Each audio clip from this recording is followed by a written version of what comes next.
So welcome everyone. Thanks for joining us. I'm Ndapwa Wendo. I'm one of the project coordinators for Sister Namibia. And today we are holding one of our, one in a series of artist activations that we've been doing throughout this year. I know a lot of people have seen some of the ones that are at the Sister headquarters, like a big, beautiful billboard that Hildegard Titus did, and a beautiful artwork that we've got on the gate as well from Petrina. And so today we have a little bit of a change of pace, which is really exciting, a different way to engage with art and with feminism and try to stimulate conversation. So our featured artist today is Ndinomholo Ndilula, who is a performance artist, a writer, a speaker, a creator, and I won't get into too much detail about exactly what his performance art is going to look like, because I think it's really important that we go in sort of with clear head. But we will be, first of all, just for a little bit of format, the format of today.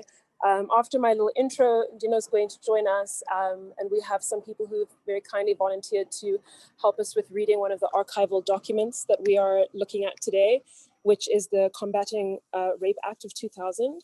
So just a content warning to anybody who maybe doesn't necessarily want to be around for that part of the performance. We will be going through that act. And then afterwards, we will change our physical space a little bit, and Dino's going to do more of a performance piece based around what we've discussed in the reading. And then we'll have a brief Q&A. So I'm just gonna dive straight into it. I want to wait for that truck to go by. I also just want to officially welcome Dino into this space. Sister Namibia is a space that obviously takes the wellness and safety of all women into consideration. And so this piece is called mASCUliN, so we thought it was really important that we actively welcome him into this space, to hold this space for this afternoon, and to bring us different perspectives. I mean, that's what we're trying to do with, it's a busier Sunday than expected. That's what we've been doing with Sister Namibia and our artist activations. And a preemptive thank you to Start Art, to Gina and Helen, who have so beautifully managed so many different artists and helped us create so much stuff. And so without further ado, I will walk off of stage and I'm going to welcome Dino, and we'll begin. He'll introduce the readings, but we'll begin with the readings. All right, thanks everyone.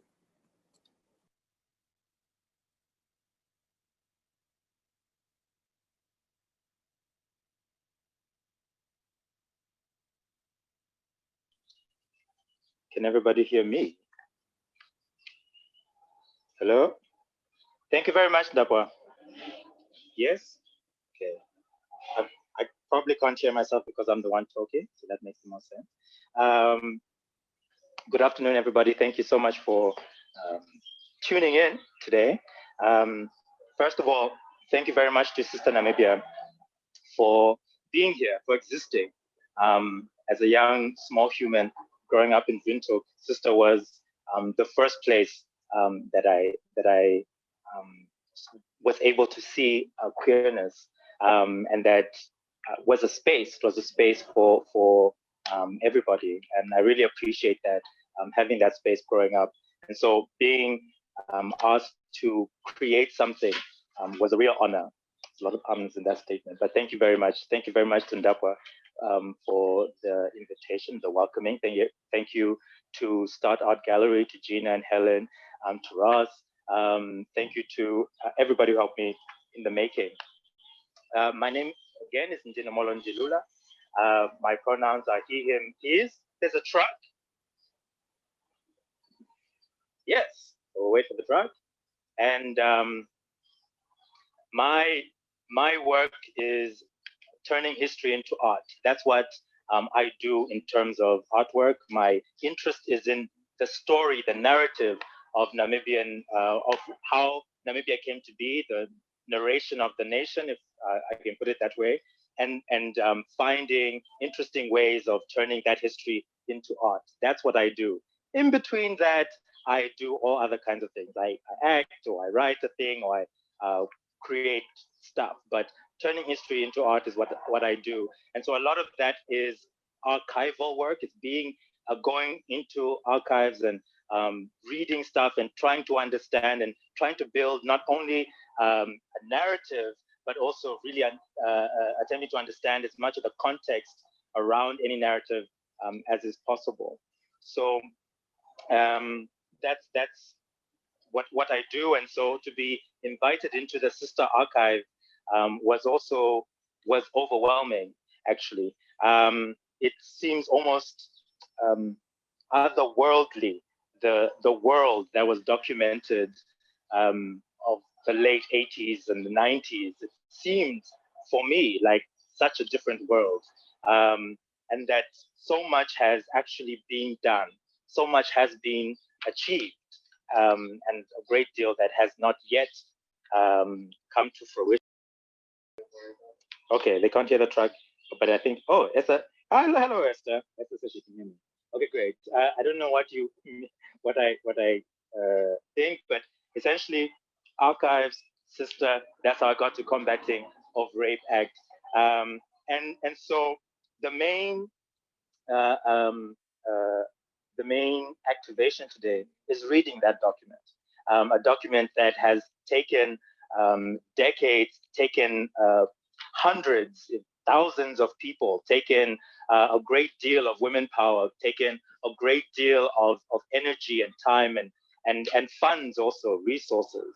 And so to just have it as part of our collective library, collective sort of documentation, but then for myself as well, in terms of thinking about my own my feminism. I want that document to be part of my library as a feminist human. This and other documents. So it's very important that we also go out and source other stuff and just read everything, know as much as we can. Comprehension is a little bit difficult even in this document, but we'll do our best. So we're very, very fortunate to have a group of us reading it, reading together, doing a collective reading. So we'll be doing that right after I do this exchange here, and then we'll move into the second space, and then I'll do a little performance, and the performance, little in terms of time, and the performance is really geared for you. So it'll be interesting to see how you experience it over the screen. We've sort of tried to be smart and try to be funny. Sister, thankfully, has also allowed me this opportunity to experiment with putting on a production on Zoom and what is it that I could do.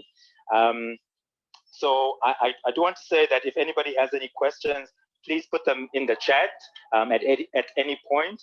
And then when we get to the Q&A, we'll begin with the questions in the chat. Yes, I want to say the word banal, but that can be for later. I think we can get to the reading. Yeah, thank you very much again for joining in. In the chat, hopefully we should also I'll send it as a link to Helen. I hope she can get it in the folder. But we should also be able to put on the chat a link to the Women's Manifesto, the Namibian Women's Manifesto.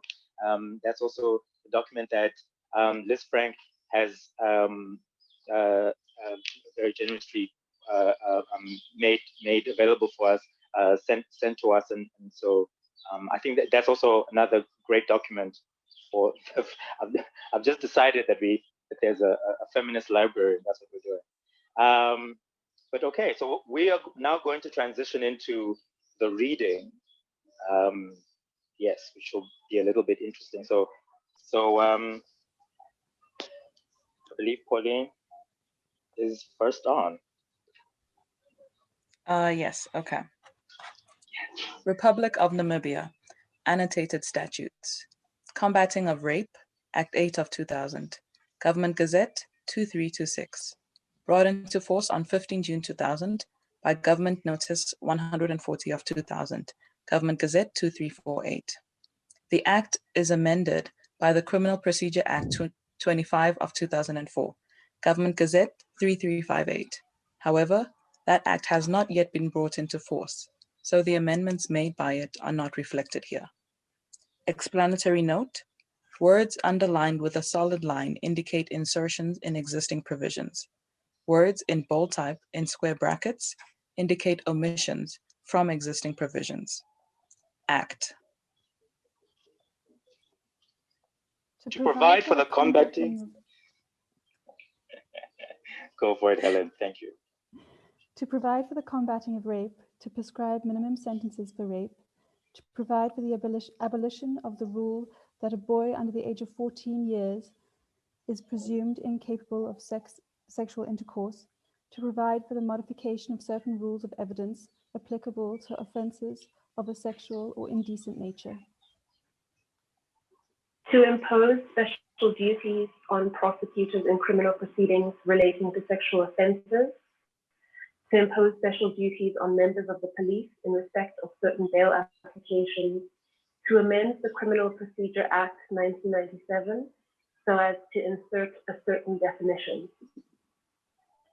To make provision for the rights of a complainant of rape in bail proceedings, to further regulate the granting of bail to a person charged with rape, to further regulate the circumstances in which certain criminal proceedings shall not take place in open court.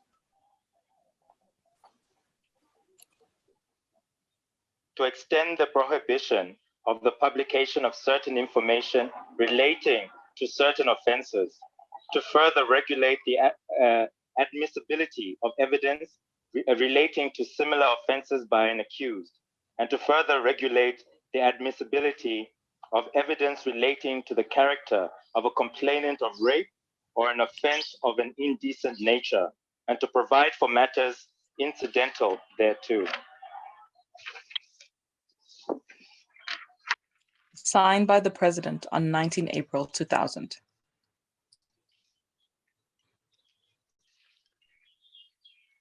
Arrangement of sections. 1. Definitions. 2. Rape. 3. Penalties. 4. No rule as to incapacity of boy under 14 years to have sexual intercourse shall operate. Abolition of cautionary rule relating to offences of a sexual or indecent nature. 6. Evidence of previous consistent statements. 7. Evidence of period of delay between commission of sexual or indecent act and laying of complaint. 8. Evidence of psychological effects of rape. 9. Special duties of prosecutor where accused is charged with sexual offence. 10. Special duties of members of police in respect of bail applications where accused is charged with sexual offence. 11. Amendment of Section 1 of Act 51 of 1977. 12. Insertion of Section 60A in Act 51 of 1977. 13. Amendment of Section 62 of Act 51 of 1977. 14. Amendment of Section 153 of Act 51 of 1977. 14. Amendment of Section 153 of Act 50 of 1977. 15. Amendment of Section 154 of Act 51 of 1977. 16. Insertion of Section 111A in Act 51, 1977. 17. Amendment of Section 227 of Act 51 of 1977. 18. Insertion of Section 227A in Act 51 of 1977. 19. Short title and commencement. Be it enacted by the Parliament of the Republic of Namibia as follows. Definitions. 1.1. In this Act, unless the context otherwise indicates, complainant in relation to an offense of a sexual or indecent nature means a person towards or in connection with whom any such offense is alleged to have been committed, irrespective of whether or not that person has actually laid a complaint or gives evidence in the criminal proceedings in question. Perpetrator means a perpetrator as referred to in Section 2.1. sexual act means A, the insertion or even the slightest degree of the penis of a person into the vagina or anus or mouth of another person, or B, the insertion of any other part of the body of a person, excuse me, let me read that again, B, the insertion of any other part of the body of a person or of any part of the body of any animal or of any object into the vagina or anus of another person, except where such insertion of any part of the body other than the penis of a person or of any object into the vagina or anus of another person is consistent with sound medical practices carried out for proper medical purposes, or C, cunnilingus or any other form of genital stimulation. Vagina includes any part of the female genital organ. 2, any reference in any other law to rape shall, subject to the provision of this act, be construed as including a reference to rape under this act. Rape. 2.1. Any person, in this act referred to as a perpetrator, who intentionally under coercive circumstances, A, commits or continues to commit a sexual act with another person, or B, causes another person to commit a sexual act with the perpetrator or with a third person, shall be guilty of the offense of rape. 2, for the purposes of subsection 1, coercive circumstances includes but is not limited to A, the application of physical force to the complainant or to a person other than the complainant. B, threats, whether verbally or through conduct, of the application of physical force to the complainant or to a person other than the complainant. C, threats, whether verbally or through conduct, to cause harm other than bodily harm to the complainant or to a person other than the complainant under circumstances where it is not reasonable for the complainant to disregard the threat. D, circumstances where the complainant is under the age of 14 years and the perpetrator is more than 3 years older than the complainant. E, circumstances where the complainant is unlawfully detained.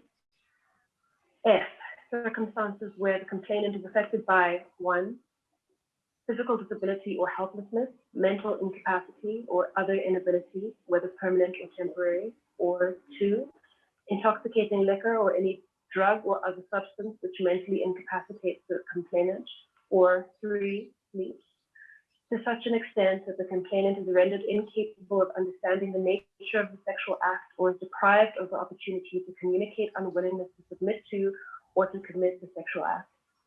G, circumstances where the complainant submits to or commits the sexual act by reason of having been induced, whether verbally or through conduct, by the perpetrator or by some other person to the knowledge of the perpetrator, to believe that the perpetrator or the person with whom the sexual act is being committed is some other person.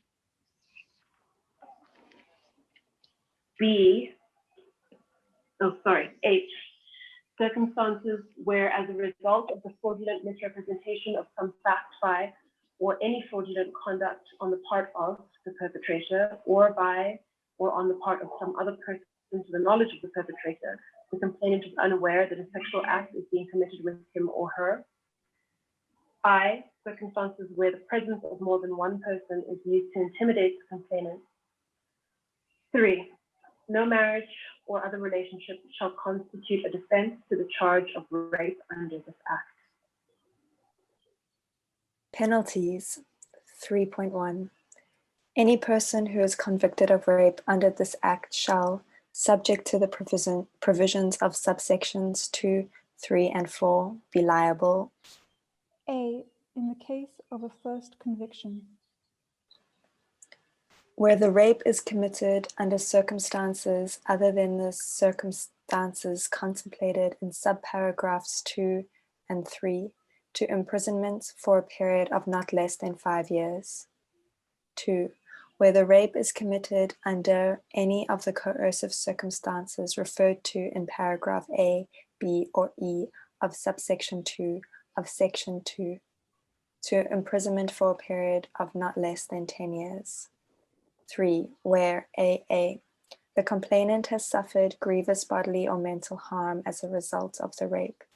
B. The complainant, A, is under the age of 13 years, or B, is by reason of age exceptionally vulnerable. C.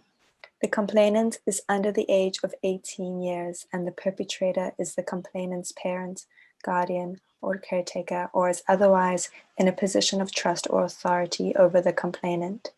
D. The convicted person is infected with any serious sexually transmitted disease and at the time of the commission of the rape knows that he or she is so infected. E. The convicted person is one of a group of 2 or more persons participating in the commission of the rape. Or F. The convicted person uses a firearm or any other weapon for the purpose or in connection with the commission of the rape. Therefore, to imprisonment for a period of not less than 15 years. Must I repeat 3? Sorry. No. No, okay. No, it's good. All right. B. In the case of a second or subsequent conviction, whether previously convicted of rape under the common law or under this act.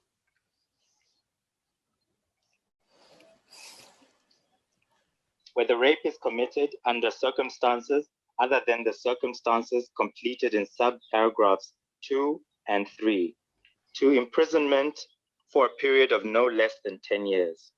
Where the rape in question or any other rape of which such person has previously been convicted was committed under any of the coercive circumstances referred to in paragraph A, B, or E of subsection 2 of subsection 2, to imprisonment for a period of no less than 20 years, where the rape in question or any other rape of which such person has previously been convicted was committed under any of the circumstances referred to in subparagraph 3 or paragraph A, to imprisonment for a period of no less than 45 years.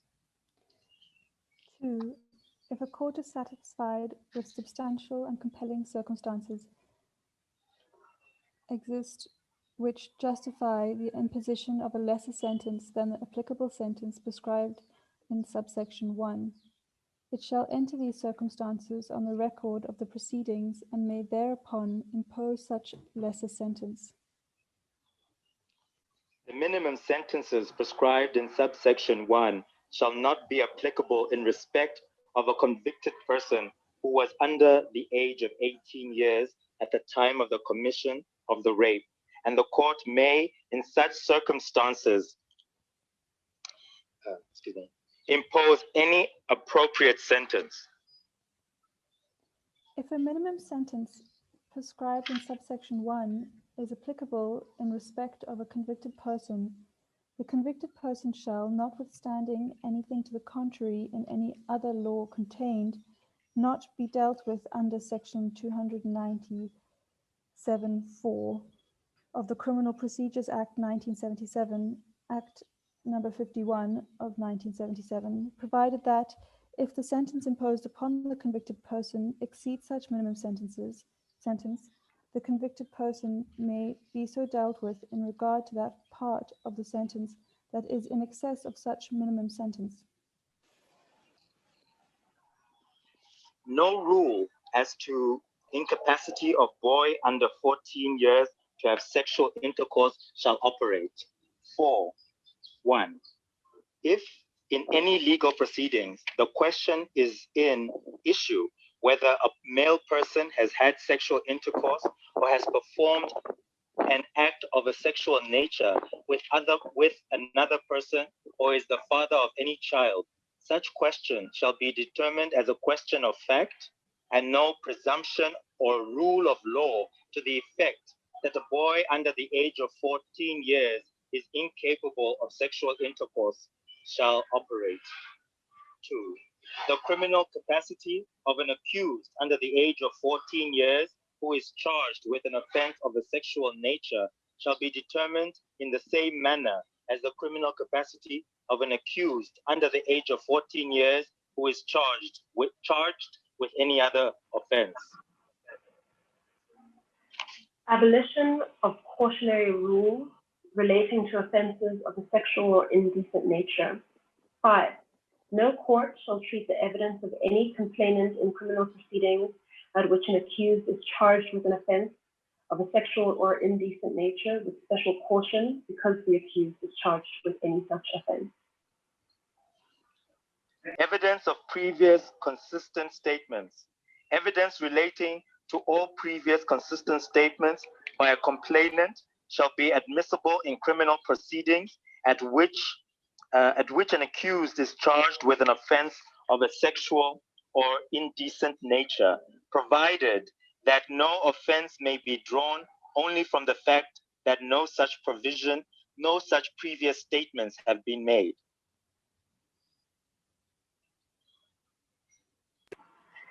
Evidence of period of delay between commission of sexual or indecent act and laying of complaint. 7. In criminal proceedings at which an accused is charged with an offense of a sexual or indecent nature, the court shall not draw any inference only from the length of the delay between the commission of the sexual or indecent act and the laying of a complaint. Evidence of psychological effects of rape. 8.1.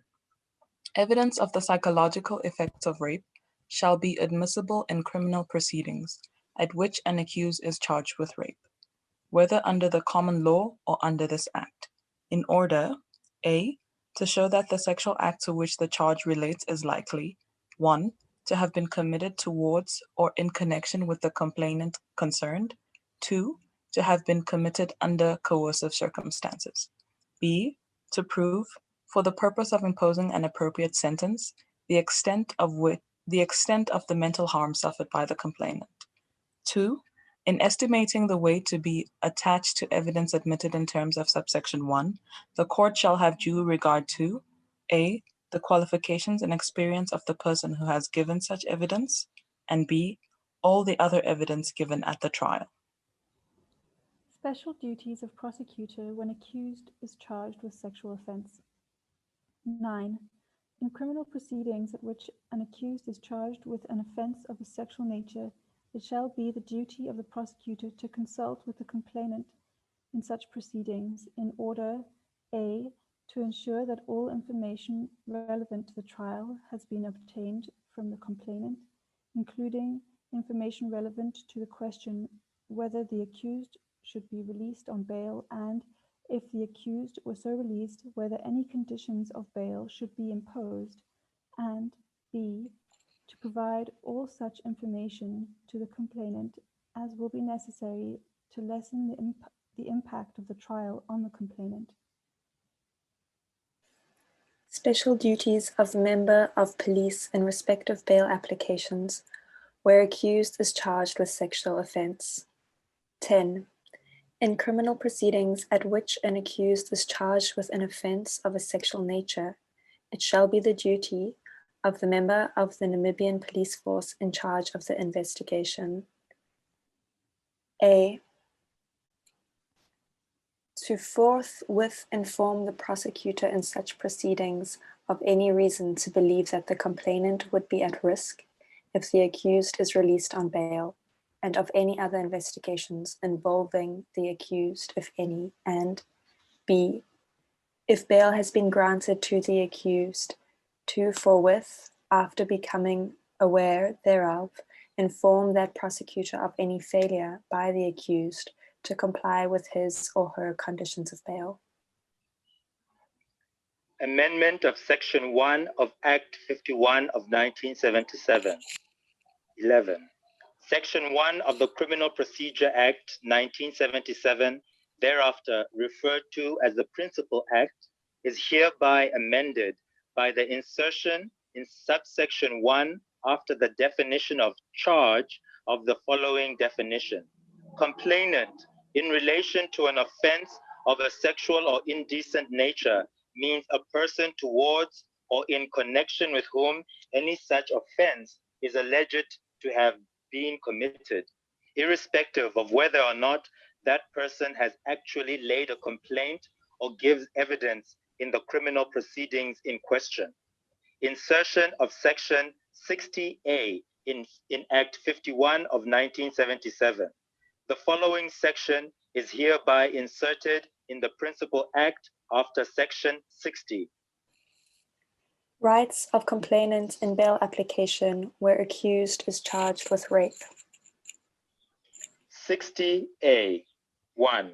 A complainant of rape shall have the right to attend any proceedings where the question is considered whether an accused who is in custody on a charge of rape shall be released on bail, or if bail has been granted to the accused, whether any further conditions of bail should be imposed under Section 62, or whether any such conditions of bail should be amended or supplemented under Section 63, and B, to respect the prosecutor in proceedings referred to in paragraph A to present any information or evidence to the court that might be relevant to any question under consideration by the court in such proceedings.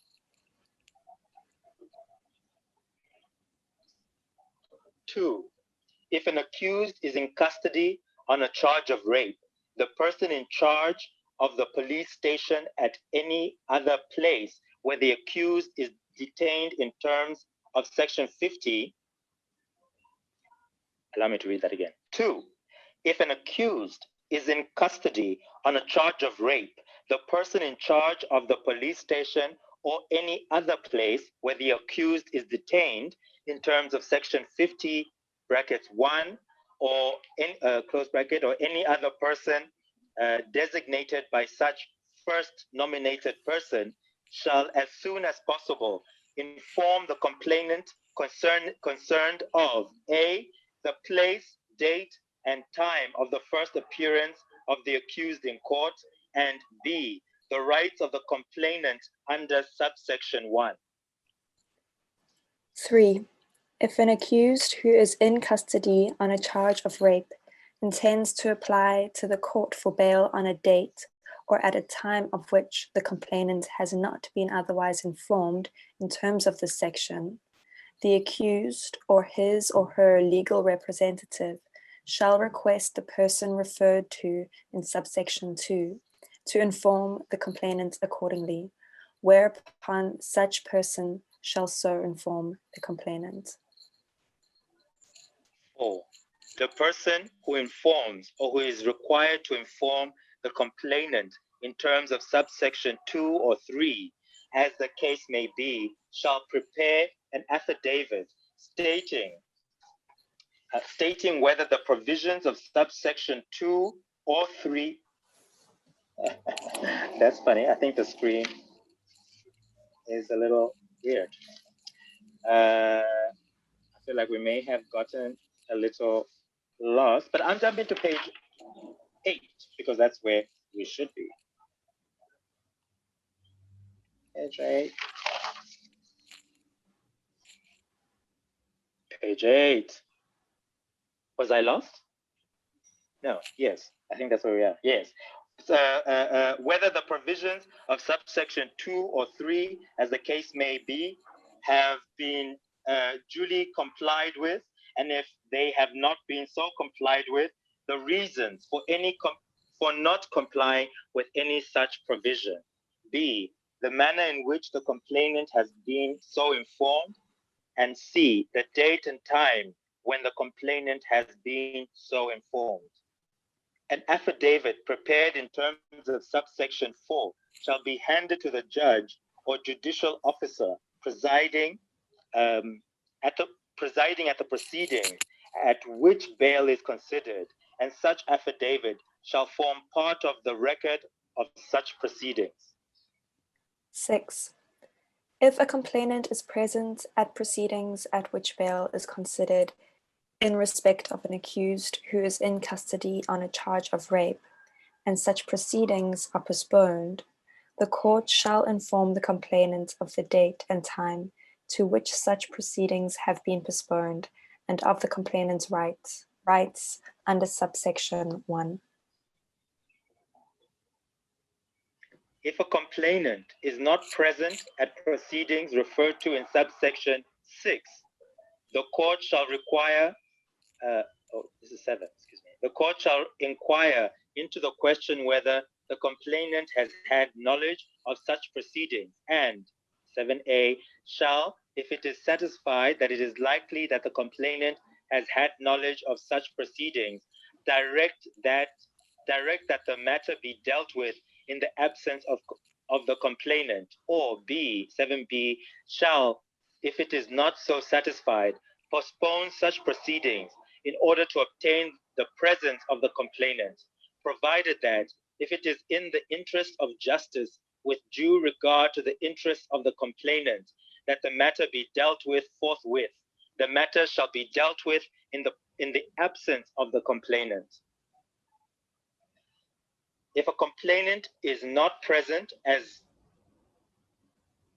contemplated in subsection 7, the prosecutor in such proceedings shall inform the complainant, where bail has been granted to the accused, of the granting of bail and the conditions of bail imposed. I don't understand this. 8. If a complainant is not present as contemplated in subsection 7, the prosecutor in such proceedings shall inform the complainant, 8a, where the bail has been granted to the accused, of the granting of bail and the conditions of bail imposed, 8b, where such proceedings have been postponed, of the date and time of which such proceedings have been postponed, and of the complainant's rights under subsection 1. 9. The provisions of subsections 4 and 5 shall, with necessary changes, apply in respect of a notification given in terms of subsection 8b. Amendment of Section 62 of Act 51 of 1977. 13. Section 62 of the Principal Act is hereby amended by the addition of the following subsection, the existing section becoming subsection 1.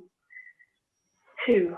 If an accused who is in custody on a charge of rape is released on bail, the court shall, notwithstanding the provisions of subsection 1, add such further conditions of bail as will, in the opinion of the court, ensure that the accused does not make contact with the complainant concerned. Amendment of Section 153 of Act 51 of 1977. 14. Section 153 of the Principal Act is hereby amended. A. The deletion of paragraphs A and B of subsection 3. B. By the insertion after section 3 of the following subsections. 3a. Notwithstanding the provisions of subsections 1, 2, 5, and 6, but subject to the provisions of subsection 3b, in criminal proceedings relating to a charge that the accused committed or attempted to commit. A. Any sexual or indecent act towards or in connection with any complainant, or B. Any act with the purpose of procuring or furthering the commission of a sexual or indecent act towards or in connection with any complainant. The court before which such proceedings are pending shall, to the extent authorized thereto by the provisos to Article 12, 1a and c of the Namibian Constitution, direct that any person whose presence is not necessary at such proceedings shall not be present at such proceedings unless the complainant in such proceedings, or if he or she is a minor, his or her parent or guardian, or a person in loco parentis, otherwise requests. 3b. Any person whose presence is not necessary at criminal proceedings referred to in paragraphs A and B of subsection 3a shall not be present at such proceedings while the complainant in such proceedings is giving evidence, unless such complainant, or if he or she is a minor, his or her parent or guardian, or a person in loco parentis otherwise requests. And C, by the addition of the following subsection. 7. To the extent that the provisions of this section provide for a limitation of the fundamental rights to a public hearing and to the giving of judgment in criminal proceedings in public, contemplated in paragraphs A and C, respectively, of subarticle 1 of Article 12 of the Namibian Constitution, in that they authorize the exclusion of the public from criminal proceedings or any part thereof. Such limitation is enacted on authority of the said paragraphs A and C. In the Government Gazette, the lines which indicate the subsection being inserted have been misplaced. This is clearly a printing error and has been corrected here to avoid confusion. Amendment of Section 154 of Act 51 of 1977. 15. Section 154 of the Principal Act is hereby amended. A, by the substitution for subsection 2 of the following subsection. 2A, where a court under section 153(3) directs that any person or class of persons shall not be present at criminal proceedings, no person shall publish in any manner whatever any information which might reveal the identity of any complainant in the proceedings, provided that the presiding judge or judicial officer may authorize the publication of such information if he or she is of the opinion that such publication would be just and equitable. Provided further that such information may be published with regard to any complainant in the proceedings if that complainant is 18 years of age or older and has authorized the publication of such information.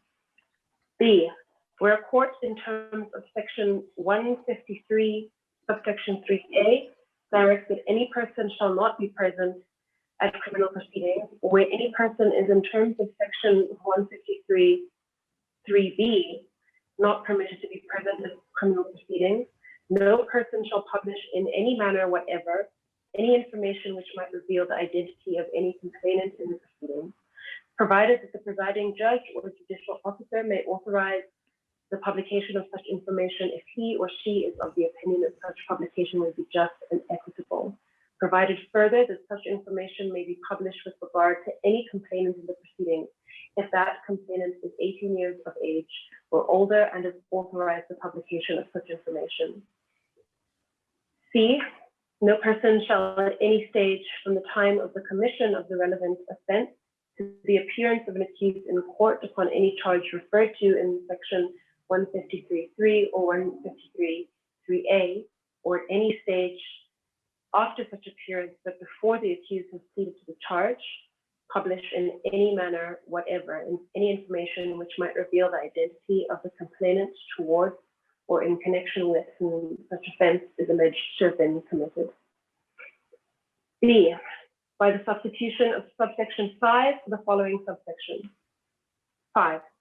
Any person who publishes any information in contravention of this section or contrary to any direction or authority under this section, or who in any manner whatever reveals the identity of a witness in contravention of a direction under section 153, subsection 2, shall be guilty of an offense and liable on conviction to a fine not exceeding 500 close bracket 500 rand, amended to 10,000 Namibian dollars, or to imprisonment for a period not exceeding 1 year, or to both such fine and such imprisonment. And C, by the addition of the following subsection. 6. To the extent that provisions of this section provide for a limitation of the fundamental rights contemplated in paragraph A of subarticle 1 of article 21 of the Namibian Constitution, in that they authorize interference with a person's freedom to publish information relating to criminal proceedings, such limitation is enacted on authority of subarticle 2 of the said article. Insertion of section 221A in Act 51 of 1977. The following section is hereby inserted in the Principal Act after section 211, evidence after criminal proceedings of similar offenses by accused. 211A. 1. Subject of the provision of subsection 2. Subject of the provisions of subsection 2 in criminal proceedings at which an accused is charged with rape or an offence of an indecent nature, evidence of the commission of other similar offences by the accused shall, on application made to it, be admitted by the court at such proceedings and may be considered on any matter to which it is relevant, provided that such evidence shall only be so admitted if it has significant probative value that is not substantially outweighed by its potential for unfair prejudice to the accused. 2. Evidence of previous similar offences by an accused shall not be admissible solely to prove the character of the accused. 3. The court's reasons for its decision to admit or refuse to admit evidence of previous similar offences shall be recorded and shall form part of the record of the proceedings. Amendment of Section 227 of Act 51 of 1977. 17. Section 227 of the Principal Act is hereby amended by the deletion of the words, or as to the character of any woman upon or with regard to whom any offence of an indecent nature has been committed. Insertion of Section 227A in Act 51 of 1977. The following section is hereby inserted in the Principal Act after Section 227. Evidence of sexual conduct or experience of complainant of rape or offense of an indecent nature. 227A1. No evidence as to any previous sexual conduct or experience of a complainant in criminal proceedings at which an accused is charged with rape or an offense of an indecent nature shall be adduced, and no question regarding such sexual conduct or experience shall be put to the complainant or any other witness in such proceedings unless the court has, on application made to it, granted leave to adduce such evidence or to put such question, which leave shall only be granted if the court is satisfied with such evidence or questioning. A tends to rebut evidence that was previously adduced by the prosecution, or B tends to explain the presence of semen or other source of pregnancy or disease or any injury to the complainant where it is relevant to the fact in issue, or C is so fundamental to the accused offence that to exclude it would violate the constitutional rights of the accused, provided that such evidence or questioning be significant, provided that such evidence of questioning has significant probative value that is not substantially outweighed by its potential prejudice to the complainant's personal dignity and right of privacy. 2. No evidence as to the sexual reputation of a complainant in criminal proceedings at which an accused is charged with rape or an offence of an indecent nature shall be admissible in such proceedings. Before an application for leave contemplated in subsection 1 is heard, the court may direct that the complainant in respect of whom such evidence is to be adduced, or to whom any such question is to be put, shall not be present at such application proceedings. 4. The court's reason for its decision to grant or refuse leave under subsection 1 to adduce such evidence or to put such question shall be recorded and shall form part of the record of the proceedings. 19. This Act shall be called the Combating of Rape Act, 2000, and shall come into operation on a date to be fixed by the Minister of Justice by notice in the Gazette. Okay. Yeah, we've read the whole document. I think we're just changing cameras. Hey, look at us, technical. Thank you very much.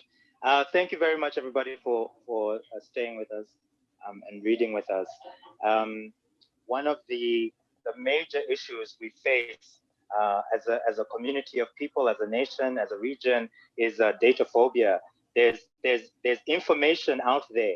Getting information out of these texts, out of these documents, getting information into knowledge form, and being able to share knowledge, to share what's in here as information, and somehow find a way to get this information to us in a way that we understand is critical. We need it.